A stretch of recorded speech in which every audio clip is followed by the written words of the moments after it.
দুহাত এক করে বাঁ পাশে মাথা ঝুঁকিয়ে দিয়ে ক্রিস্টিয়ানো রোনালদো ইঙ্গিত করলেন, তোমরা ঘুমাও।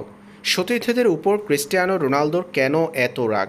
পর্তুগিজ মহাতারকার হতাশ হওয়ার কারণ অবশ্যই ১৭ মিনিটে দলের ৪ গোল হজম করে পরাজিত হওয়া। ম্যাচে অবশ্যই তখন ৩ গোল হজম করেছিল আল নাসের। প্রথমার্ধে রোনালদোর ১-০ গোলে এগিয়ে থাকা দলটি দ্বিতীয়ার্ধে ১৭ মিনিটে ৪ গোল হজম করে সুপার কাপের ফাইনাল ম্যাচে পরাজিত হয়েছে। ম্যাচে তখন ৬৮তম মিনিটের খেলা চলছিল, ২০ মিনিটের বেশি সময় এখনও বাকি ম্যাচ শেষ হওয়ার। এমন সময়ে ৩ গোল হজম করার পর পর্তুগিজ মহাতারকা সতীর্থদের উদ্দেশ্য করে বলল, গেম ইজ ওভার, গেম শেষ হয়ে গেছে, আর খেলে লাভ নেই। পর্তুগিজ মহাতারকা তার হাত নেড়ে ঠিক এই জিনিসটাই বোঝাতে চেয়েছিলেন।